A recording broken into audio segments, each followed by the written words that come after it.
समझ से तुम लोग कोवान सिटी में घूमने वाले व्यापारी हो, है ना? चैतन्य ने पूछा। सभी पैडलर्स ने एक दूसरे को देखा और फिर चैतन्य की ओर देखकर एक साथ हाँ में सिर हिलाया। तो आज तुम्हारा भाग्यशाली दिन है, क्योंकि हमारे पास कुछ प्रोडक्ट्स हैं जिन्हें हम वहां बेचना चाहते हैं। क्या तुम इन प्रोडक्ट्स को बेचने में हमारी मदद करोगे? चैतन्य ने सभी पैडलर्स को अपने प्रोडक्ट्स बेचने का प्रस्ताव दे दिया। पैडलर्स चैतन्य के पीछे पीछे उसके घर तक पहुंचे। ड्रैगनबोर्न्स और नया ऑर्किड टाउन के सीनियर लोग भी उनके साथ थे। पूरे रास्ते पैडलर्स चैतन्य के छोटे कद को घूरते रहे। उनके दिमाग में अभी भी उलझन थी कि जो वे देखा तो नहीं जिसे वे सब एक साथ देख रहे हैं। घर के अंदर पहुंचते ही चैतन्य ने उन्हें अपने बैग नीचे रखकर सोफे पर बैठने का इशारा किया। माफ करें, लेकिन क्या आप सचमुच रिबॉर्न कंपनी के मालिक हैं? एक ने पूछा। आपकी उम्र क्या है? दूसरे ने तुरंत सवाल किया। कहीं आपको कोई जवानी लौटाने वाला पोषण तो नहीं मिल गया जिसने आपको फिर से बच्चा बना दिया? तीसरा सोचते हुए बोला, हाँ, ये सही कह रहा है, क्योंकि मैं समझ ही नहीं पा रहा। चौथा पैडलर अभी भी हैरानी में था। वेटन पैडलर के साथ आए सभी पैडलर्स ने एक साथ सवालों की झड़ी लगा दी। वे अपनी उत्सुकता को काफी देर से दबाए हुए थे। चैतन्य उनकी बातें सुनकर जोर से हंसा। प्लीज, मैं बस 12 साल का होने वाला हूं, लेकिन हां, मैं ही रिबॉर्न कंपनी का मालिक हूं। पैडलर्स उसकी बातों की सच्चाई पर सवाल उठाते, लेकिन 5 ड्रैगन जैसे डेमी ह्यूमंस का उसके दोनों तरफ खड़ा होना किसी भी दस्तावेज से बड़ा सबूत था। ड्रैगन बोन्स का सम्मान और वफादारी हासिल करना किसी आम इंसान के बस की बात नहीं थी, चाहे उसके पास कितना ही पैसा हो।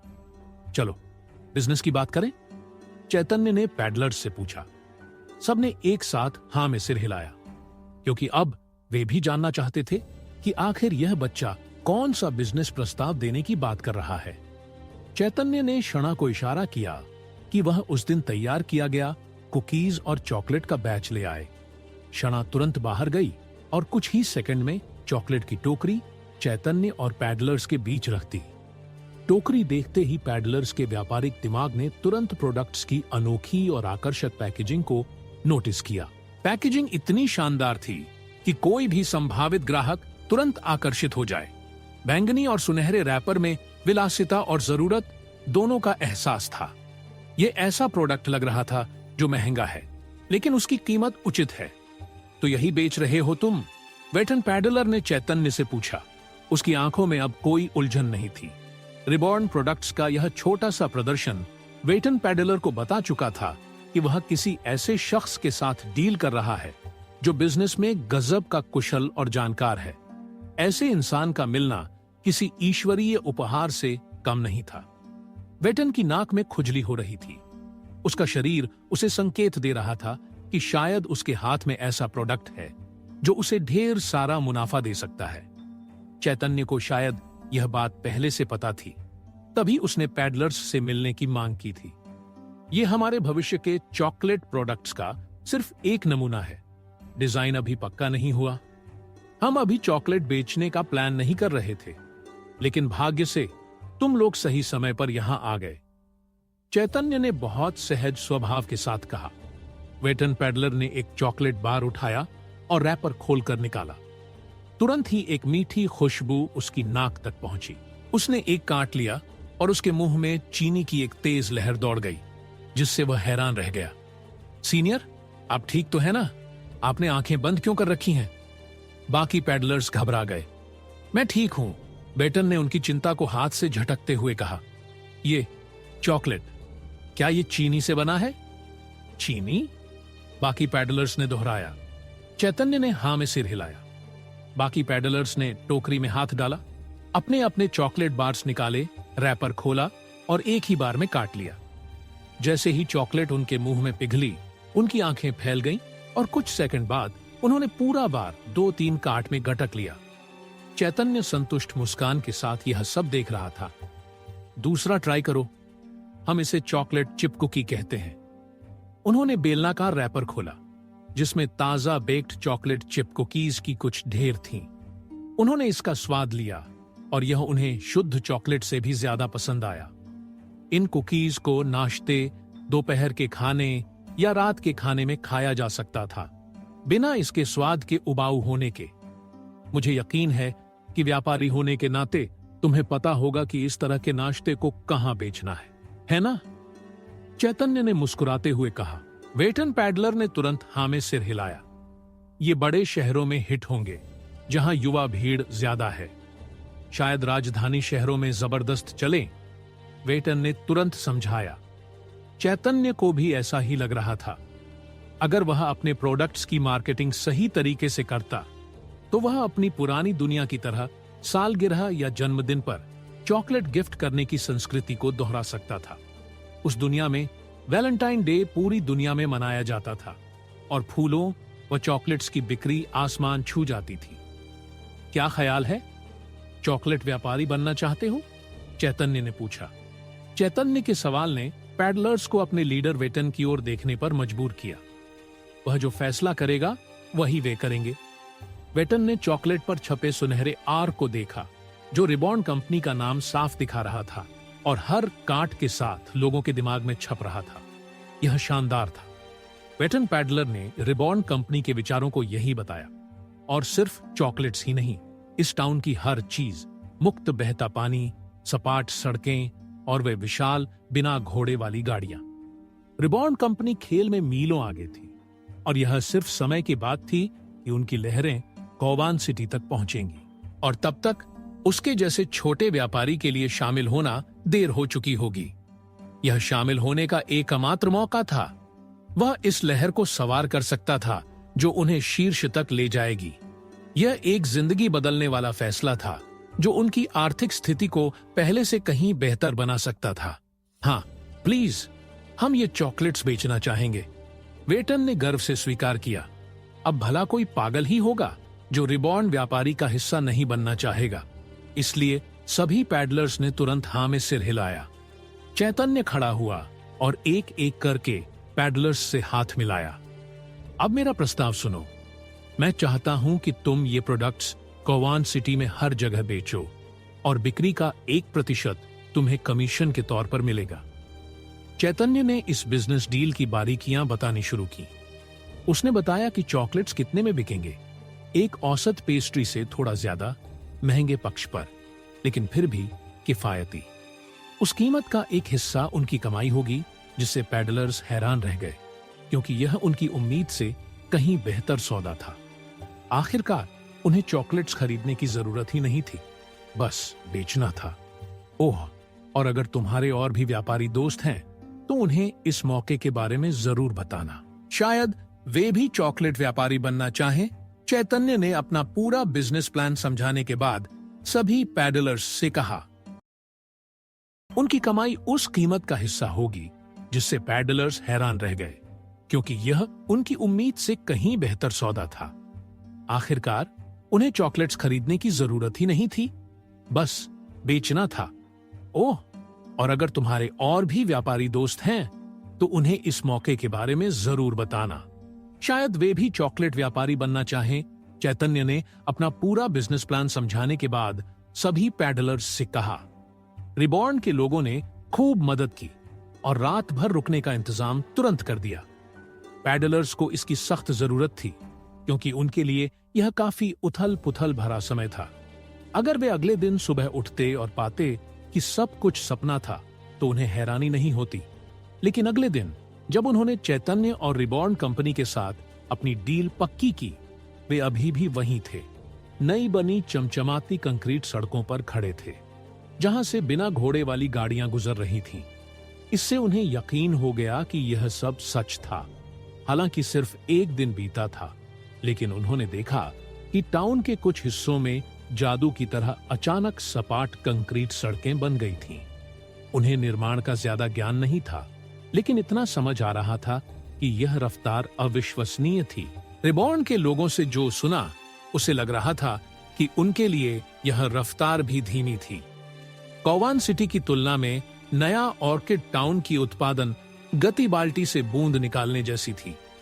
पिछली रात उन्होंने कुछ स्थानीय लोगों और ड्रैगन बोन्स के साथ सितारों की सिटी के अपने अनुभवों की बातें की। उन्होंने गिरते तारों, रोमांचक बेसबॉल खेलों, तेज संगीत और किसी एयर कंडीशनिंग सिस्टम की कहानियां सुनी। पैडलर्स को कुछ समझ नहीं आया, लेकिन ब्लिंकिंग सिटी और रिबॉर्न नेशन के बारे में उनकी उत्सुकता इन विवरणों को सुनकर चरम पर थी। अगर वे इसे खुद अनुभव करते तो क्या होता? अगर कोवान सिटी में उनके पास कोई काम नहीं होता, तो ये पैडलर्स ब्लिंकिंग सिटी जाकर ऑटोमोबाइल टैक्सी का मजा लेना चाहते। सुना था कि एक हफ्ते की यात्रा अब सिर्फ एक दिन में पूरी हो जाती है। पैडलर्स होने के नाते वे ऑटोमोबाइल खरीदने के विचार से पूरी तरह मोहित थे। पक्का, मैं एक कार के लिए पैसे बचाऊंगा। रूबी पैडलर ने सबके सामने ऐलान किया। नया ऑर्किड टाउन के स्थानीय लोगों ने नए आए लोगों के लिए उत्साह दिखाया, क्योंकि वे भी अपनी खुद की ऑटोमोबाइल खरीदना चाहते थे। पैडलर्स को कुछ दिन और नया ऑर्किड टाउन में रुकना पड़ा, क्योंकि वे चॉकलेट और कुकी प्रोडक्ट्स के उत्पादन का इंतजार कर रहे थे, जिन्हें वे बेचने वाले थे। समय बिताने के लिए वे अक्सर नया ऑर्किड टाउन में घूमते और टाउन की नई इमारतों और डिजाइनों से परिचित होते। इतनी तेजी से निर्माण के बावजूद सब कुछ इतना जटिल और खूबसूरत था कि वे हैरान रह गए। एक खास दिन वे चैतन्य और उसके ड्रैगनबोर्न क्रू को नया ऑर्किड टाउन के उत्तरी गेट के अवशेषों को देखते हुए मिले। आमतौर पर सिर्फ रिबॉर्न के इंजीनियर ही निर्माण की देखरेख करते थे, लेकिन इस बार लग रहा था कि बड़ा बॉस खुद शामिल था। पता नहीं वे वहां क्या बना रहे हैं, रूबी पैडलर ने जोर से पूछा। वेटन पैडलर रुक गया। उसे एहसास हुआ कि वह कहां खड़ा है। ये तो गोल्डन रोड का शुरुआती बिंदु हुआ करता था, धन की ओर जाने का पहला कदम। वेटन ने धीरे से बुदबुदाया। भले ही पुरानी इमारतें और वास्तुकला गायब थीं, वेटन पैडलर अभी भी क्षितिज पर सड़क की विशालता और भव्यता को पहचान सकता था। यह पहले महत्वाकांक्षी व्यापारियों, जिसमें वह भी शामिल था, के लिए धन की प्रतीकात्मक सड़क थी। बाकी पैडलर्स को गोल्डन रोड के बारे में पता था, लेकिन वे इसके सुनहरे दौर को देखने के लिए बहुत देर से पैदा हुए थे। सिर्फ इसका पतन देखा था। एक्सक्यूज मी, सर चैतन्य, क्या आप वही कर रहे हैं जो मुझे लगता है? वेटन पैडलर ने गेट्स पर सड़क निर्माण की शुरुआत देखी। मेटल रीबार्स जमीन के नीचे लगाए जाने को तैयार थे, बस तरल कंक्रीट डालने की जरूरत थी। हाँ, तुमने सही अंदाजा लगाया, चैतन्य ने जवाब दिया। मैं गोल्डन रोड को फिर से बनाने की कोशिश कर रहा हूं। चैतन्य के मुंह से ये शब्द सुनकर वेटन पैडलर कांप सा गया। उसे समझ नहीं आ रहा था कि वह डर रहा है या उत्साहित है, या शायद दोनों भावनाएं एक साथ महसूस कर रहा था। क्या आप वाकई ऐसा कर रहे हैं? डर नहीं लगता? क्या यह संभव भी है? वेटन ने पूछा। हाँ, भले ही ना हो, लेकिन मैं एक बार कोशिश करना चाहता हूँ, चैतन्य ने आत्मविश्वास से जवाब दिया। उसके बगल में खड़े ड्रैगनबोन्स मुस्कुराए। चैतन्य में उनका पूरा भरोसा और समर्पण दिख रहा था। उनकी आंखों में आग थी, जो चैतन्य की इच्छाओं को पूरा करने की उनकी दृढ़ता दिखा रही थी। असफलता का कोई विकल्प नहीं था। वे अकेले नहीं थे। लगभग हर रिबॉर्न निवासी में चैतन्य के लक्ष्यों को आगे बढ़ाने का वही जुनून था। हाँ, जो भी हमारे रास्ते में आएगा उसे मैं मुक्का मार दूंगा, जयन ने हवा में मुक्के मारते हुए उत्साह से कहा। लॉर्ड चैतन्य को कुछ करने की जरूरत नहीं, हम काफी हैं, क्षणा ने सहजता से कहा। यह देखकर वेटन पैडलर को एक पूर्वाभास हुआ कि ये लोग ही गोल्डन रोड को उसके सुनहरे दौर में फिर से स्थापित करेंगे। यह कहना होगा कि यह नया गोल्डन रोड पुराने से पूरी तरह अलग होगा। दोनों में एक साफ अंतर था। रिबॉर्न कंपनी ने किसी और से पहले नया ऑर्किड टाउन में अपनी जगह बना ली थी। यह एक महत्वपूर्ण बिंदु था जो उन्हें शुरू से ही सबसे बड़ा फायदा देगा। अगर चैतन्य गोल्डन रोड की लोकप्रियता को फिर से शुरू कर पाया, तो रिबॉर्न कंपनी भी इसके साथ शीर्ष पर पहुंच जाएगी। दोनों नाम प्रैक्टिकली एक दूसरे के पर्याय बन जाएंगे। ऐसा होने पर कोई इसका खंडन नहीं कर पाएगा। यह एक बाध्यकारी अनुबंध में लिखा था। रिबॉर्न कंपनी ने कोवान सिटी के सबसे महत्वपूर्ण स्थानों में से एक पर अपनी जगह पक्की कर ली थी, बिना किसी को भनक लगे। अगर बाकियों को पहले से पता भी होता तो वे इसे नजरअंदाज कर देते, क्योंकि उनके लिए ऑर्किड टाउन अपनी यूटिलिटी खो चुका था। वे सोचते कि सिर्फ कोई मूर्ख ही इतना समय और पैसा ऑर्किड टाउन को एक कार्यशील समाज बनाने में लगाएगा, लेकिन उन्हें नहीं पता था कि रिबॉर्न नेशन एकजुट होकर क्या कर सकता है। चैतन्य को डोमिन्स की मदद मिली थी। उसके पास ड्रैगनबोर्न्स थे जिनकी ताकत कोवान सिटी के सबसे बड़े साहसी लोगों के बराबर थी, और सबसे बड़ी बात, उसके पास ऐसे शानदार प्रोडक्ट्स थे जो एक झटके में पूरे महाद्वीप पर छा सकते थे। अगर कोई इस लगभग असंभव काम को कर सकता था तो वो था चैतन्य और उसकी रिबॉर्न कंपनी। उन्हें नहीं पता था कि रिबॉर्न नेशन एकजुट होकर क्या कर सकता है। चैतन्य को डोमिन्स की मदद मिली थी। उसके पास ड्रैगनबोर्न्स थे जिनकी ताकत कोवान सिटी के सबसे बड़े साहसी लोगों के बराबर थी, और सबसे खास बात, उसके पास ऐसे शानदार प्रोडक्ट्स थे जो पूरे महाद्वीप पर एक झटके में छा सकते थे। अगर कोई इस लगभग असंभव काम को कर सकता था तो वो था चैतन्य और उसकी रिबॉर्न कंपनी। कुछ दिन बाद पैडलर्स आखिरकार नया ऑर्किड टाउन से निकल पड़े और कोवान सिटी की ओर चल दिए। उनके बैग खाली हो चुके थे और उनकी जगह रिबॉर्न के प्रोडक्ट्स, साबुन, शैम्पू और सबसे जरूरी चॉकलेट और कुकीज ने ले ली थी। उनका लक्ष्य था अंगद की राजधानी, जहां करीब 1 लाख इंसानों और डेमी ह्यूमंस की आबादी थी। कुकीज 2 से 3 हफ्ते तक चलती थीं, जो ठीक था क्योंकि उनकी यात्रा ज्यादा से ज्यादा 1 हफ्ते की थी। अगर वे पुराने गोल्डन रोड से जा रहे होते तो कुछ ही दिन लगते, लेकिन रास्ते में एक बड़ी दरार होने की वजह से उन्हें लंबा रास्ता लेना पड़ा, पहाड़ों पर चढ़ना और बाकी चुनौतियों का सामना करना पड़ा। अनुभवी यात्री होने के नाते वे ऐसी लंबी यात्राओं के आदी थे, इसलिए दिन जल्दी बीत गए। पलक झपकते ही वे एक चट्टान पर खड़े थे, जहां से क्षितिज पर अंगद सिटी का नजारा दिख रहा था। दूर से उन्होंने शहर में घोड़ा गाड़ियों को आते जाते देखा, जिससे पता चल रहा था कि वहां का बाजार कितना व्यस्त था। ये वैसा ही जीवंत था जैसा उन्हें याद था। थोड़ी दूरी पर जादुई टावर अभी भी सबसे ऊपर खड़ा था, जिसमें से लगभग अदृश्य जादुई कण निकल रहे थे, जो शहर को अवांछित मौसम प्रभावों से बचाते थे। पास में ग्रैंड पैलेस था, उतना ही शानदार जितना पहले था, जिसके चारों ओर सिटी लॉर्ड के निवास को बचाने वाली खाई थी। इस शहर पर कब्जा करना पूरी तरह असंभव था। इसके पास एक विशाल शैक्षणिक परिसर था, जो हेवनली नाइट्स ऑर्डर के प्रशिक्षुओं और नाइट्स की ट्रेनिंग के लिए था। उनकी मौजूदगी ही नागरिकों को शांति और सुरक्षा का एहसास देती थी। किसी शहर को राजधानी कहलाने के लिए ये 3 संस्थान बहुत जरूरी थे। ये लोगों को वहां बसने और समुदाय का हिस्सा बनने के लिए एक्सेसोरिएट लिए प्रेरित करते थे, और परिवारों को ऑर्डर या गिल्ड ऑफ आर्काना में शामिल होने का मौका देते थे। पैडलर्स शहर में घुसे और बाजार में अपनी स्थायी दुकानों पर सामान उतारने लगे। वे शहर के सबसे अच्छे इलाकों में अपनी दुकानों के साथ बड़े बड़े व्यवसायों से घिरे थे, इसलिए उन्हें कड़ी प्रतिस्पर्धा का सामना करना पड़ा। ज्यादातर ग्राहक पहले से जानते थे कि उन्हें क्या खरीदना है, इसलिए वे रिबॉर्न के नए और अज्ञात चॉकलेट प्रोडक्ट्स को नजरअंदाज कर निकल गए। कई घंटों तक किसी का ध्यान उनके स्टॉल पर रखे बैंगनी और सुनहरे रैपर वाले प्रोडक्ट्स पर नहीं गया। लेकिन कुछ देर बाद चमड़े का कवच पहने एक बच्चे ने अपनी मां की स्कर्ट खींची और पूछा, मम्मी, ये क्या है? ये इतना सुंदर क्यों दिख रहा है? मां ने पीछे मुड़कर अपने बेटे को देखा और जल्दी से आगे बढ़ने को कहा, लेकिन जैसे ही उसकी नजर टेबल पर रखे चॉकलेट प्रोडक्ट्स पर पड़ी, वह उनके अनोखे डिजाइन और आकर्षक रैपर देखकर दंग रह गई। बाजार के बाकी प्रोडक्ट्स, जिनमें सादा पत्ता या कागज का रैपर होता था, उनके सामने ये बैंगनी रैपर पूरी तरह अलग और खास था। एक्सक्यूज मी, ये क्या है? बच्चे की मां ने वेटन पैडलर से पूछा। मैडम, आपने सही सवाल पूछा। ये और कुछ नहीं बल्कि हमारी यात्रा के दौरान मिला एक नया और अनोखा प्रोडक्ट है। इसे चॉकलेट कहते हैं, जो चीनी से भी ज्यादा मीठा है। हम आपको फ्री में सैंपल टेस्ट करने के लिए दे सकते हैं। ट्राई करेंगी मैडम? वेटन ने पूछा। बेटे ने अपनी मां की ओर मासूम आंखों से देखा।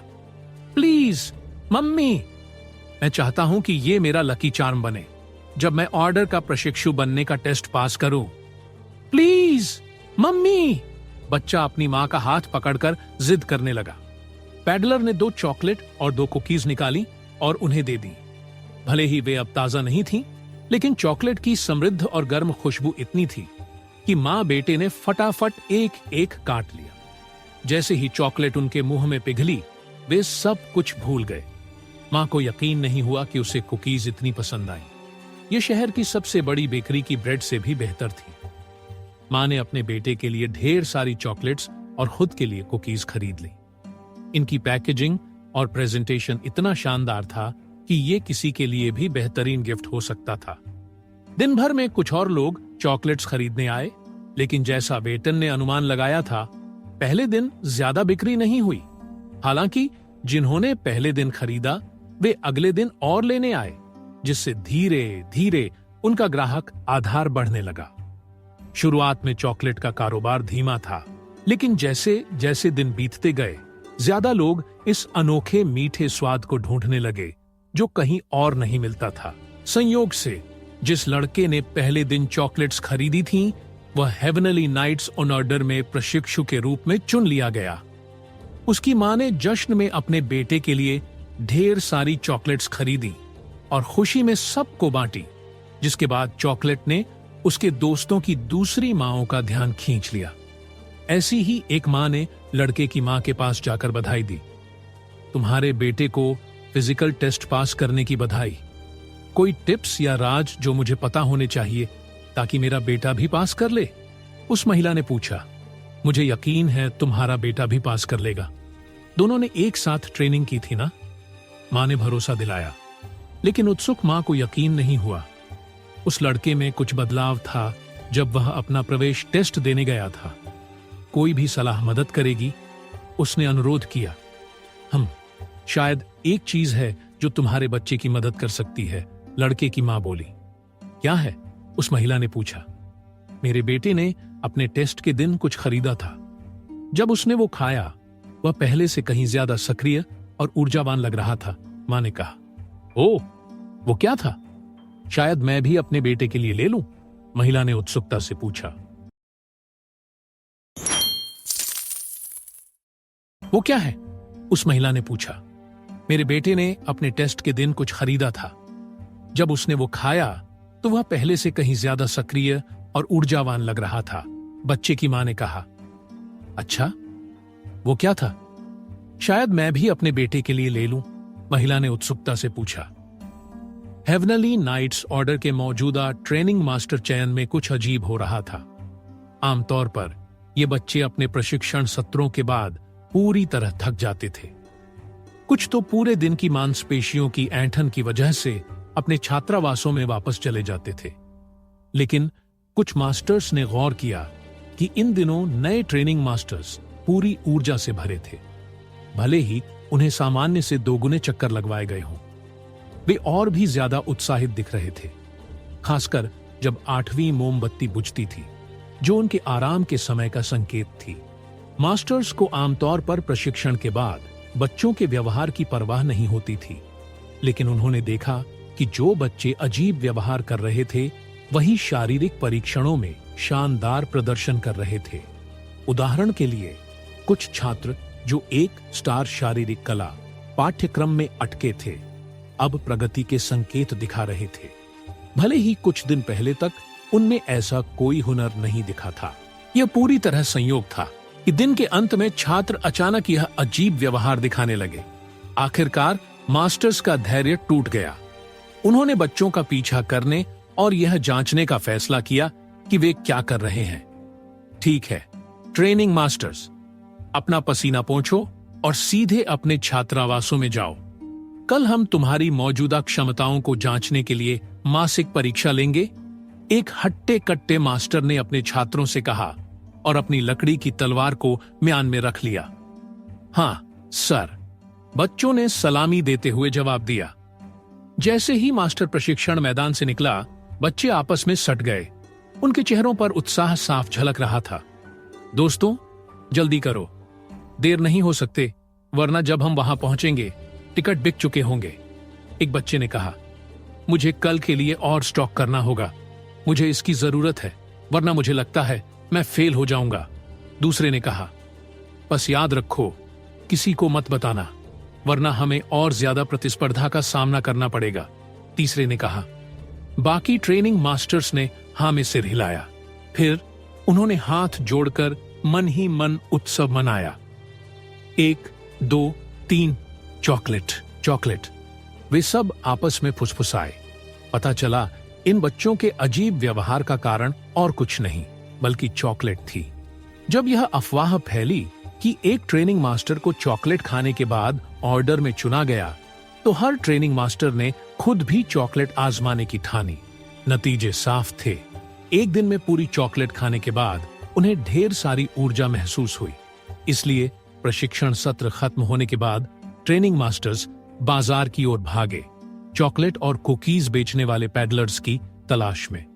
उन्हें और चॉकलेट और कुकीज चाहिए थीं, लेकिन जैसे जैसे दिन बीतते गए, ज्यादा लोग चॉकलेट और कुकीज के शानदार स्वाद को ढूंढने लगे और ब्लैक में खरीदने लगे। ये बच्चों के लिए दुर्भाग्यपूर्ण था, क्योंकि उनकी ट्रेनिंग सूर्यास्त तक खत्म होती थी और जब तक वे बाजार पहुंचते, चॉकलेट का स्टॉक लगभग खत्म हो चुका होता था। जब वे पैडलर्स के स्टॉल्स पर पहुंचे तो यह देखकर खुश हो गए कि डिस्प्ले पर अभी भी कुछ चॉकलेट स्टैक बचे थे।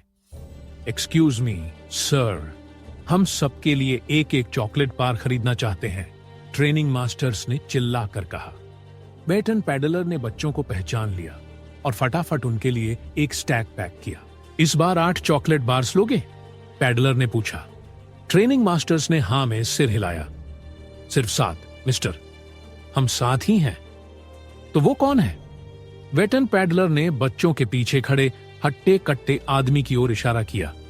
तो तुम लोग ये खरीद रहे थे? मास्टर गुस्से से चिल्लाया। उस सख्त आवाज ने ट्रेनिंग मास्टर्स को डर से उछाल दिया। वे पलटे और अपने मास्टर को बाहें चढ़ाए नीचे देखते हुए देखकर डर गए। वह गुस्से में था, वैसा लुक जो वह तब देता था जब वह उन्हें 10 और चक्कर लगवाने वाला होता था। आखिरकार उन्हें सब कुछ बताना पड़ा और यह समझाना पड़ा कि वे छात्रावासों से चुपके से बाजार क्यों आए। चॉकलेट्स, हाँ। मास्टर को ट्रेनिंग मास्टर्स की बात सुनकर उत्सुकता हुई कि चॉकलेट का उन पर क्या असर पड़ रहा था। अगर बच्चों की बात माने तो चॉकलेट का असर लगभग खेती की गोलियों और औषधियों जैसा था, वो भी कीमत के एक छोटे से हिस्से में। क्या हम मुसीबत में हैं सर? ट्रेनिंग मास्टर बच्चों ने मास्टर से पूछा। मास्टर ने ट्रेनिंग मास्टर्स को घूरा। हाँ, बिल्कुल मुसीबत में हो। तुम्हें यह बात अपने तक छुपाकर नहीं रखनी चाहिए थी। इससे बाकी ट्रेनिंग मास्टर्स भी मजबूत हो सकते थे। अगली बार बाकी क्लास के लिए और खरीदना। छात्रावासों से चुपके निकलने का उपदेश देने के बजाय मास्टर ने उन्हें और चॉकलेट्स खरीदने के लिए प्रोत्साहित किया, ताकि बाकी ट्रेनिंग मास्टर्स भी इसका फायदा उठा सकें। अगले कुछ दिनों में बाजार में हर कोई ट्रेनिंग मास्टर्स, स्क्वायर्स और यहां तक कि कुछ नाइट्स को कतार में खड़े देखता था। यह एक उत्सुकता भरा दृश्य था और बाकी लोग आखिरकार उन चॉकलेट बार्स और कुकीज को नोटिस करने लगे जो घूमने वाले पैडलर्स बाजार में बेच रहे थे। आखिर अगर हेवनली नाइट्स ऑर्डर के लोग इन प्रोडक्ट्स में रुचि रखते थे तो जरूर कुछ खास होगा। और सचमुच जैसे ही उन्होंने रिबॉर्न चॉकलेट प्रोडक्ट्स की मिठास चखी, वे ट्रेनिंग मास्टर्स की तरह ही इसके दीवाने हो गए। कुछ दिन लगे, लेकिन चॉकलेट व्यापारियों की बिक्री आखिरकार बढ़ने लगी और उनका ज्यादातर स्टॉक दोपहर तक खाली होने लगा। बेशक इस तरह की सनसनी अंगद सिटी में तेजी से फैल गई, यहां तक कि अंगद सिटी लॉर्ड के कानों तक बात पहुंची, जिन्होंने अपने सहायकों से चुपके से अपने और अपने परिवार के लिए चॉकलेट खरीदने को कहा। इस वजह से अखबार कंपनियों ने आखिरकार ध्यान दिया। उन्होंने एक नए पत्रकार को उन चॉकलेट और कुकी प्रोडक्ट्स के बारे में और जानने के लिए भेजा जिनकी हर कोई तारीफ कर रहा था, लेकिन उन्होंने कोई सीनियर पत्रकार नहीं भेजा। उन्हें नहीं लगा कि यह पहले पन्ने की खबर बन सकती है। ज्यादा से ज्यादा यह उनके अखबार में एक मजेदार कहानी बनकर रह जाएगा। लेकिन सच तो यह है कि कौन जानता था कि अगर वे थोड़ा और गहराई से खोज करते और रिबॉर्न कंपनी के बारे में ज्यादा जानकारी निकालते तो क्या होता?